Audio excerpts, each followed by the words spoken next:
Hi everyone, welcome to Cheltenham Chat episode 6.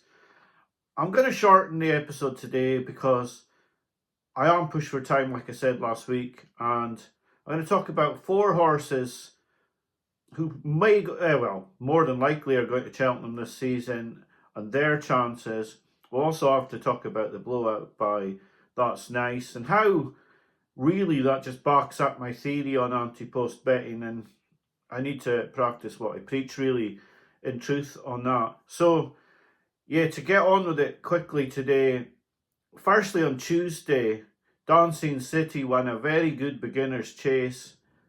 I think he idled in front, but his jumping was very good. Now, this is a Grade 1 winner over 3 miles last season over hurdles, so it was a highly anticipated debut. A lot of people crabbed him after the race for only winning 2 lengths, but I think it was a good performance by the horse. What you have to weigh up is you've got horses like Ballyburn in the betting at the moment at 5-1, Dancing City's second favourite, 7-1. Will Ballyburn run in this race? There are lots of good horses in this race, like the Jukebox Man, who we've talked about, Better Days Ahead's in this race. There could be handstands. There's a lot of horses that could come into here, but obviously where Ballyburn would go would dictate whether the 7-1 is at a reasonable price for the Brown Advisory or not. I don't see him going to any other race because he just simply has to get a trip. He won't go to a handicap over 3 miles 2 or 3 miles 6. So I think where maybe the National Hunt Chase could have been the target for this horse in the past, I think at the moment it is only the Brown Advisory, but with different potential rivals and still to be stepped up in grade over fences, it would be a sort of waiting brief really for me, and I think for most people they would be thinking that was a waiting brief. There was another horse on this card another Donnelly horse who came out of left field here, and where he would go is a bit like Amsterdam now. And this horse was called Kitzbühel Hell. He won really nicely from Colonel Mustard, who is in the 150s as a hurdler, and Kitzbühel Hell has beaten him quite nicely. You just, where this horse would go next is a bit of a conundrum. He's not quite gone into graded level yet, and how would he fare?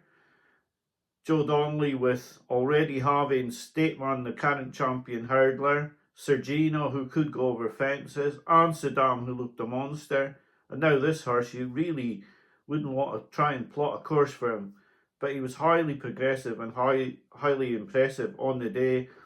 I just wouldn't know anywhere near where this horse could go in its next run.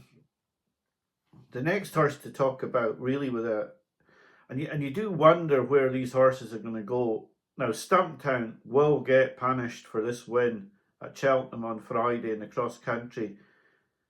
Really impressive and barely off the bridle to win. But the handicapper will hammer this horse now. And there are lurkers in this cross country, horses who have not been showing their hand, horses who are looking to win the festival cross country. I do wonder if Cromwell's just going to make hay with the sunshines with Stumptown, win these smaller pots before the festival, and whatever will be when it gets to the festival with Stumptown. I do think Vanillier could be a bit of a lurker, maybe waiting for the festival, but it's hard to say which horses were actually putting it all in on Friday and which horses are actually just holding back for the festival. So yeah, very hard to say on that. The other big monster horse to talk about was Majborough on Saturday. A highly impressive debut. And I don't want to pour cold water on it, but I have to. I was really incensed watching the start of this race. Now you've got 3 horses here from the Malins yard, and then the rest from other yards, and the rest were standing about like 10-year-old boys at a school dance. I don't want to ask that girl out, I don't want to ask her to dance, and they wanted nothing to do with the Malins horses at the front of the race. And the two jockeys on the other two Mullins horses, in their infinite wisdom, have just gifted Majborough a lead, although the horse was already getting £6 from them. Tally Hill notoriously was poor in jumping on his point, and a horse with a £7 claimer on its back, and they've gifted Majborough a 2-length and a 4-length lead at the start of the race. Now, Majborough was highly impressive in the race. There's no question about that. But why are these horses gifting this sort of horse a lead such as that in a race? Yes, he was impressive and he jumped really well. But these horses made no attempt at all to make a race of this by gifting a horse who's already £6 better off than he should be a 2-length and a 4-length lead. The form of Tally Hill's supreme run is becoming poorer and poorer by the day. Slade Steele's been beaten, Mystical Power's been beaten.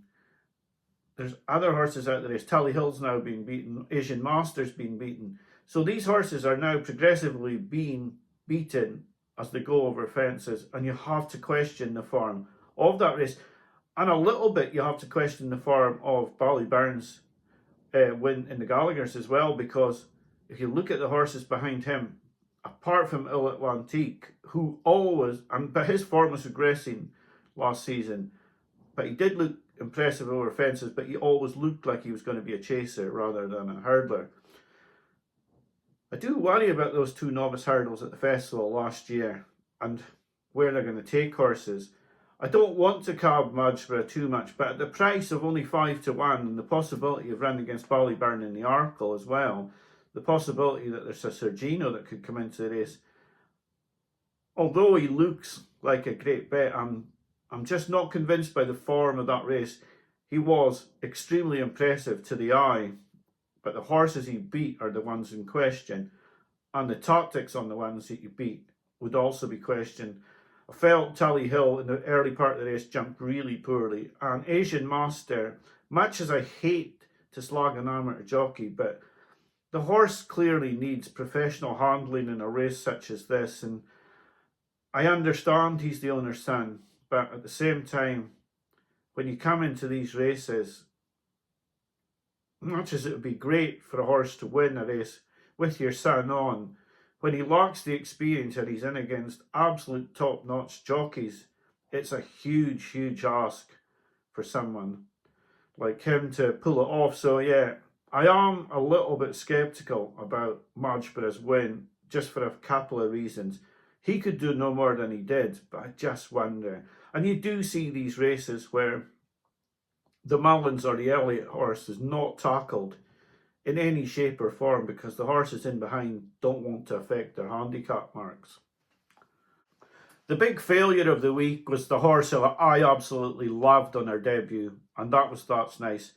She ran such a poor race, so bad, and it is a cautionary tale that I keep harping on about. Anti-post is dead. Yeah, I haven't practiced what I preached here. I've got involved with the horse. I actually backed her before she even ran at Warwick. Now, she ran at Warwick, won in a hat canter, beat a horse who won a listed race next time out, and I eagerly anticipated her going to Cheltenham and hacking up, or at least running a hugely progressive race. She's done neither. She's run absolutely... I don't even know how to describe how I felt after this race. I don't think there's anything better than having a good anti-post bet that you keep thinking about, that you can't stop thinking about over the winter going to the Cheltenham Festival. But I can assure you, there's not much more lonely feelings than telling everybody that you know that you think this horse is really good. You've got a great price on the horse, and it comes out for one of its prep runs, and it runs as poorly as That's Nice ran. It's a lonely feeling. It's almost like getting wet, you forgot your coat, and then a car passes by and goes straight through the puddle right beside you and soaks you even worse. You're frustrated, you're annoyed, you know you shouldn't have made the mistake, but you have made the mistake, and you've lost money, you look a fool to other people, and it's hugely frustrating. It's even more frustrating when it's a yard that you constantly get wrong, an owner you constantly get wrong.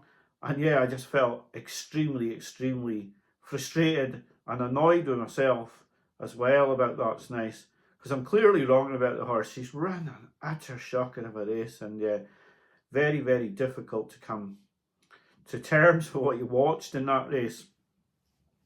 Now, I said I had to make the video early this week, and it has deprived me of seeing the bumper at Navan today. And I have to say, before I put the video up, I want to talk about this race. Gordon Elliott has 3 horses in this race today.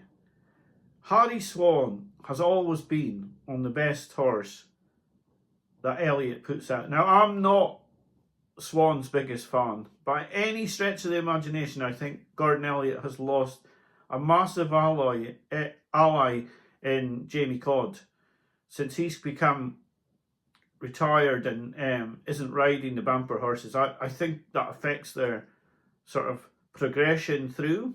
I'm not Swan's biggest fan, but I cannot for the life of me work out why Patrick Mullins is on the top Elliott horse in this race, Calypso's Chance. Why would you show your hand to the other yard? Why would you, unless Mullins truthfully has absolutely nothing for the bumper, why would you allow one of your best bumper horses to be ridden by the other stables retained jockey for bumpers? And Patrick Mullins is extremely good in the bumpers. That I wouldn't want him on anything over hurdles or fences, but in bumpers. But you're showing your hand. You're showing Patrick Mullins what you have here. This is our best horse. This is one of our best horses. Why don't you ride it? And then you can go home and compare it against the ones that you've got. It's craziness. I cannot work it out. Now, maybe Gigginstown have insisted that he rides this horse, but I don't understand their logic either. But who knows, maybe Mullins Shard. I don't believe that they don't have any good bumper horses. I absolutely do not believe that. And I simply can't work out the logic behind Patrick riding this horse today. Okay, this has been a very shortened episode this week. Now, I have to say that there were other horses I could have talked about in the episode today.